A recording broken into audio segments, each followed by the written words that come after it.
since we're coming to the end of the decade here, I know most other sites do something like this, so why not? I shall too. I'm going to take a look at the worst films of the decade.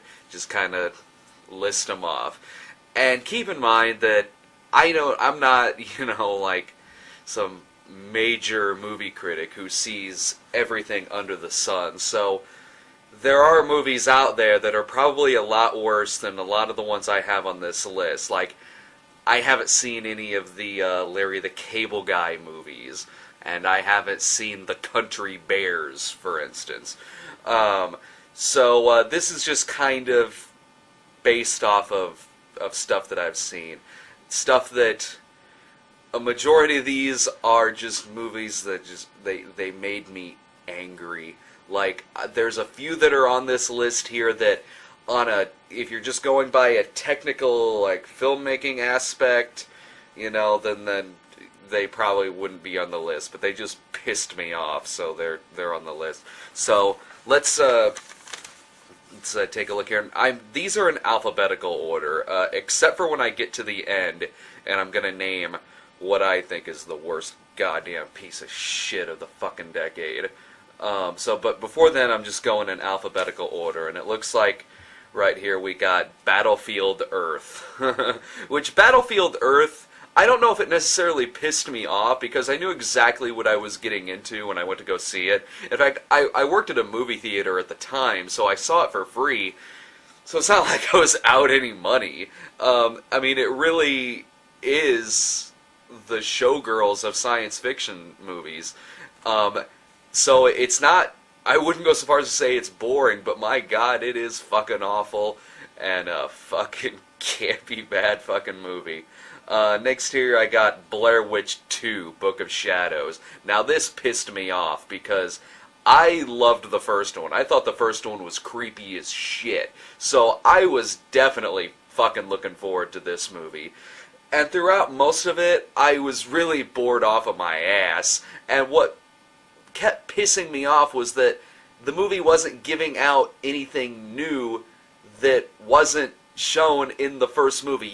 Once Blair Witch 2 ended, nothing extra from that you didn't already know going into the movie. It's just a useless fucking movie.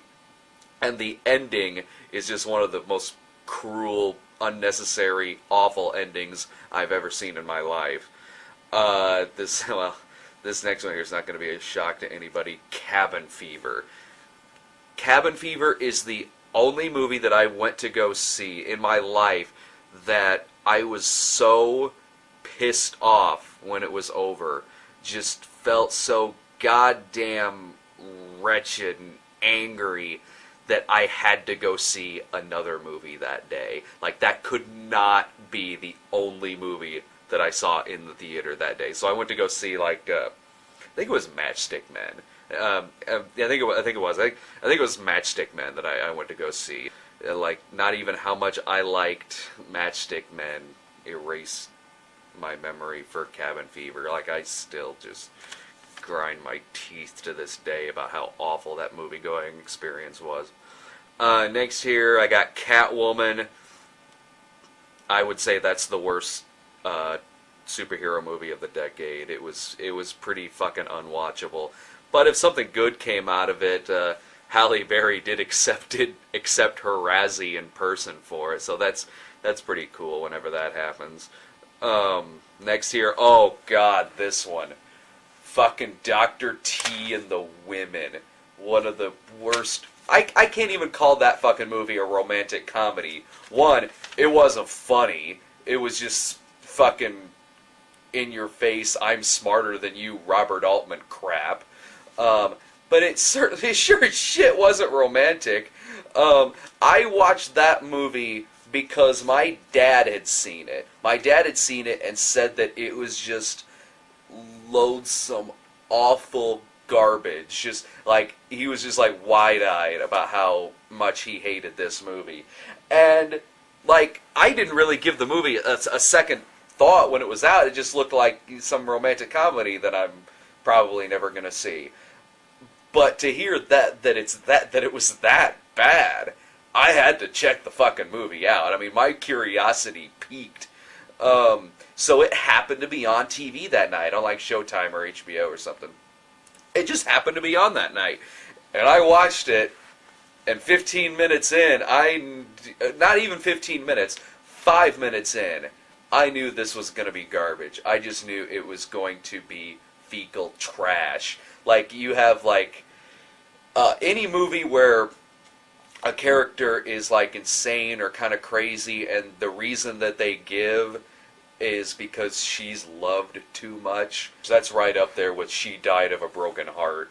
And then at the end, Richard Gere... first of all, I can't believe I watched the whole goddamn movie. I watched all 2 hours and 15 minutes of it. And it ends with Richard Gere getting chased by a tornado and delivering a live birth on screen, because I totally needed to see that. Next here, this one I actually just saw recently, Dragon Wars.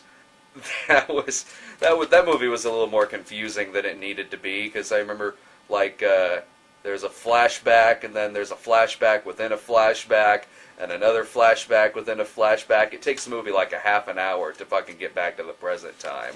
It was really, really bad. And then the end, like when the guy defeats the dragons in like this underworld kind of scenario, like everything vanished, evil is gone, but he's just like left there. But it isn't like that's some kind of twist where he's doomed to be there, because it seems like it's supposed to be a happy scenario, like he's won, and then the credits roll. It almost seems like a flub that you're sitting there like, wait a minute, where's he gonna go? Terrible movie. This next one, I don't know how much I can say about this, because I only saw it once in the theater, and I just remember being really fucking pissed off. Dragonfly, that one with Kevin Costner. I just remember, like, because the trailers made it out to look like a horror film, like a Mothman Prophecies kind of ghost type situation, and I go see it, and it was like some like really, really sappy romance, like a Somewhere in Time thing, except I'd rather watch Somewhere in Time than fucking Dragonfly.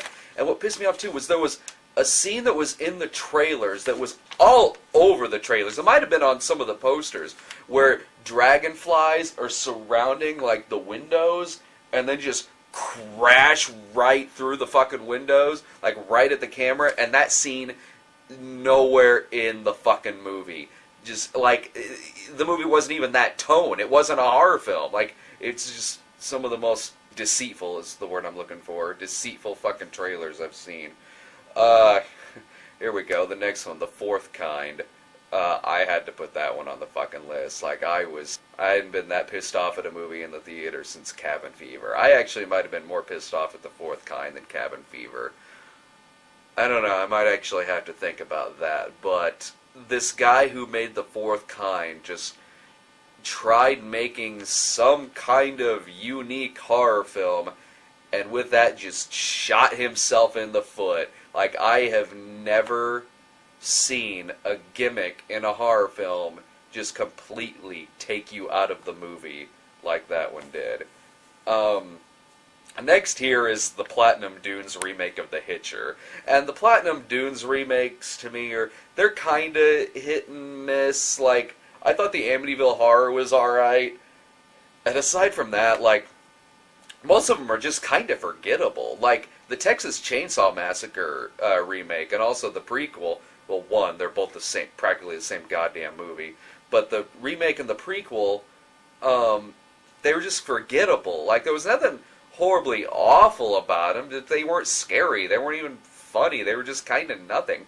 But The Hitcher, that one, like, at least like the Texas Chainsaw Massacre remake, like, kind of did its own thing. It wasn't like a carbon copy remake of the original. But this Hitcher it was a carbon copy remake of the original. And yet what it changed about it just made me hate the movie even more. I love the original Hitcher. The original Hitcher is just one of the most intense fucking movies from the 1980s. But the remake, like, first of all, the two leads were shit. The two college students. The Hitcher, as we know the Hitcher, would not waste his fucking time on these two people. These would have been two people that, like, C. Thomas Howell would have just passed by dead on the street in the first one. Not to spend the whole goddamn movie following them. And, like, it would blast in this inappropriate heavy metal music that did not fit the scenes at all. And, like, it ruined the most shocking moment from the original, the semi-truck moment. What was so cool about the original was picturing in your head, you know, how gruesome that scene, that crime scene, you know, would be. We didn't see it. We didn't have to. It was just that shocking. And in the remake, it shows the semi-truck thing. You know what I'm talking about. And it's just unintentionally hilarious. He pops like a fucking zit. It was just fucking ridiculous.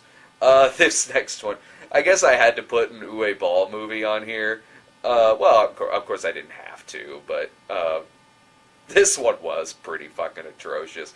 House of the Dead. I haven't seen as many Uwe Ball movies as some might think I probably have. Like, I did see House of the Dead, and it was horrible. It's really bad when, not only when it's a video game movie and it's showing clips of the video game that it's based on, but when the movie is nothing like the video game, that's when it gets stupid. This next one, I saw, like, just flipping channels one night, quite a few years ago. It's something called, it was called Love in the Time of Money, and it was just, like, arty garbage. Like, but I mean, it could have been.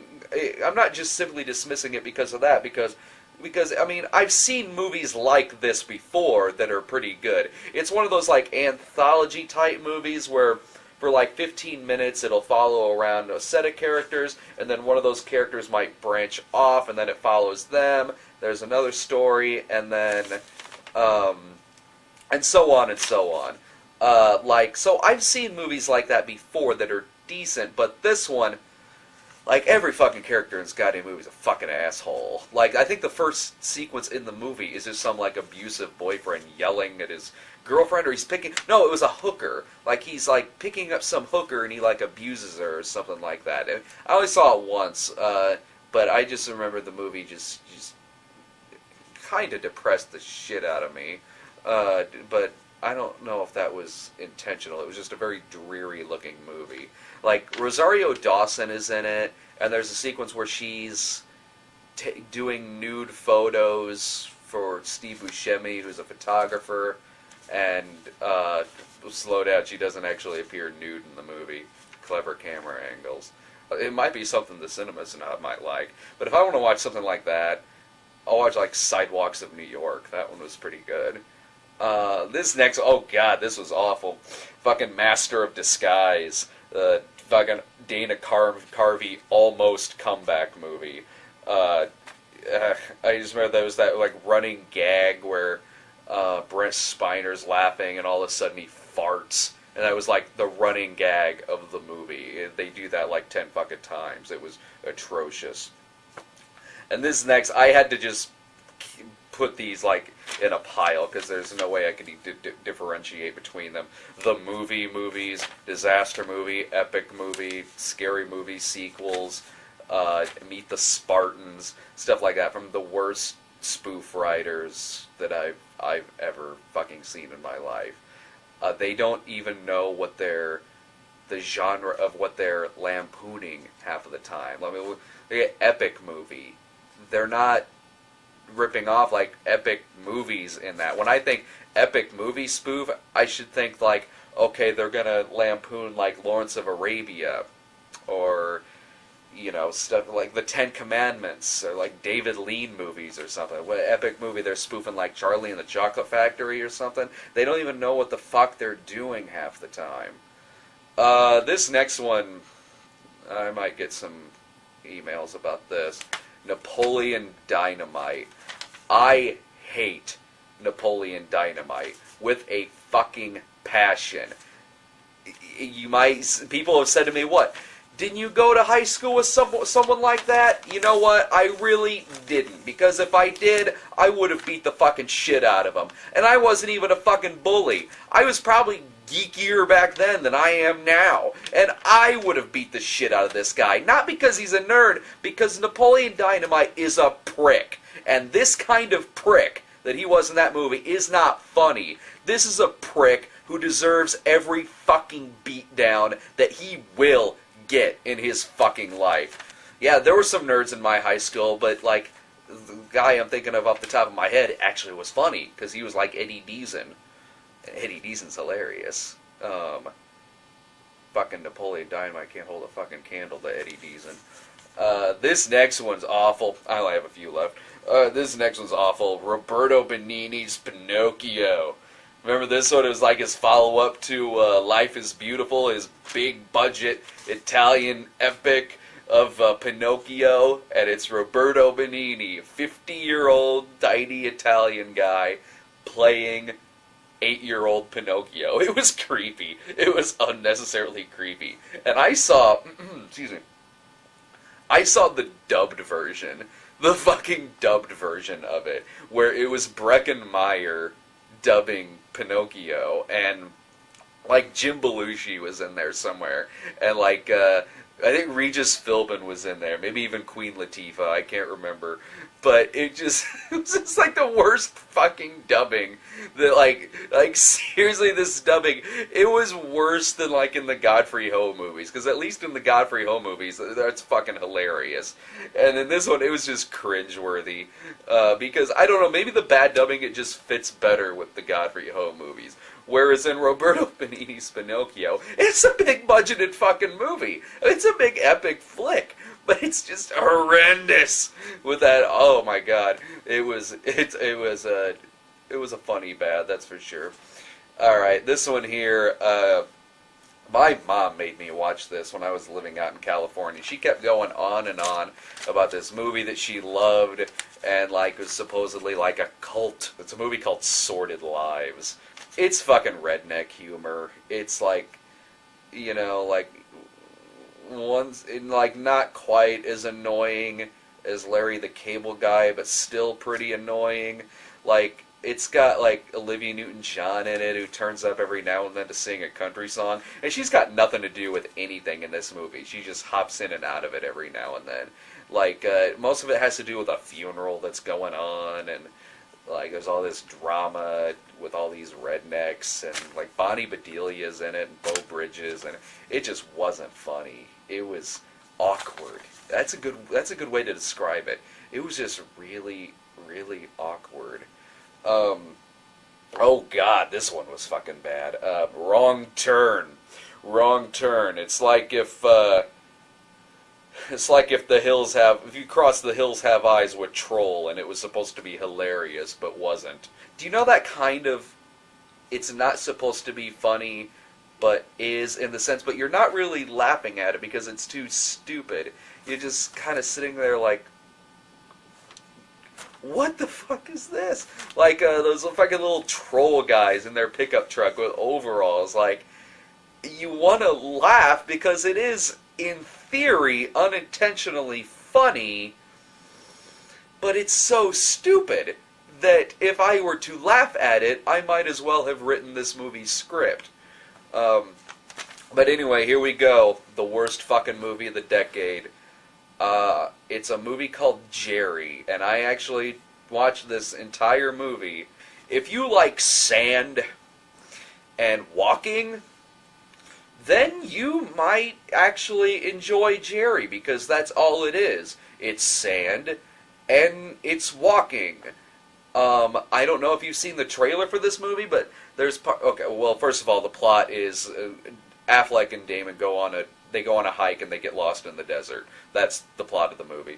And if you've seen the trailer, there are shots of them kind of slowly walking and stumbling. Right there, what you see in the trailer, that like 5-second clip, that goes on in the movie for about 15 minutes with no dialogue.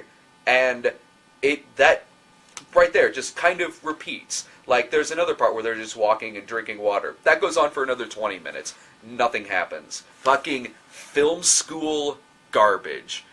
It is arty, pretentious crap, and I know I repeat myself when I get angry about these kind of movies, but I don't know how else to describe it. I don't. Like, I saw a movie when I took a video course in Chicago. I remember one of the class films was like 15 minutes long, and it was just a guy sitting there like drinking water for like 15 minutes. Like he would drink the water all the way, set it down, and it would show like maybe a pan boiling some water, and then it would cut back to him drinking some more water, and then it would like repeat. That is this movie. Like that concept right there is Jerry. It just got like name actors in it, and well, Gus Van Sant, who usually makes movies that I can't stand, but anyway, like, even if that water movie that I watched had, like, you know, Matt Damon standing there fucking drinking water for 15 minutes, it would still be garbage.